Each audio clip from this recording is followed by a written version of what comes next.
For like an oval or a circle, you can start with like a diamond kind of point of dots. So then you're here. And then you can add like out here a little bit. So not quite here, but not quite out here. So it's kind of like get this curve here. So then it would kind of look like this.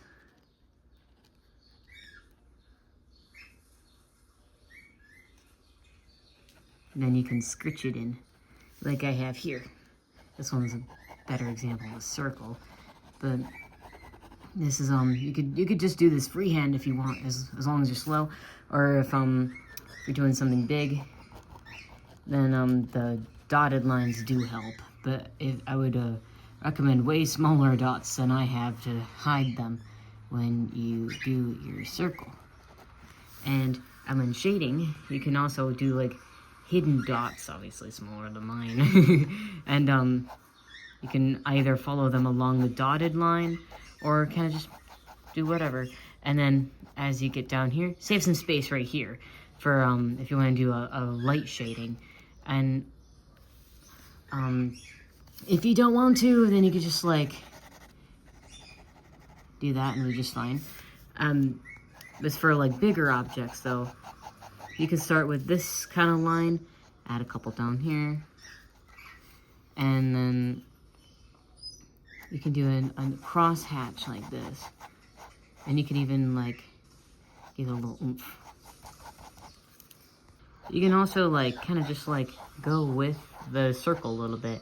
And if you're going with the circle, it's always good to like know like where the half moons are. I think they're called like meridians, but just for the sake of simplicity, kind of like think of like a moon and different phases of the moon. And you could do the same with different moon shapes, so then you have almost like a 3D sphere. And turning it into scritchy form, you can just kind of just go wild and free with it. It's kind of what I mean, like kind of scritchy. Usually it's a little more messy than this, but this is more just like a controlled mess. And then with this little light spot, you can put like your little shading here. And kind of like the shape of a oval, depending on where the light's coming from.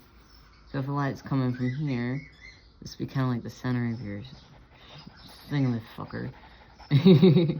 So then, kind of just, there you go. Something like that.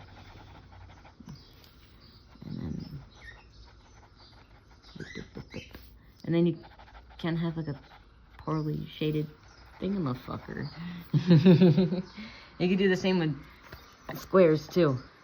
Have those little lines, either go on them or, well, this is just not a 3D square, so we don't really have to worry too much about it looking 3D. But if like, I guess in like crystal form, you could kind of just like do like cross hatchings and sideways hatchings for this one. That kind of something like this, or and you can always add like a little bit of spunk up here so it like shades in a little bit better. But if you really like the extra scritchiness, then you can just keep it like that. But since this is a really simple one, it's not my best shading, but yeah, just scribbly. And then if you want to you add like a little thing right there, like a little 2D shading. So there's your simple tutorial. And from afar it looks complex, but now that I explained it to you, hopefully it doesn't sound so, English doesn't look so complicated anymore. I believe in you. You got this.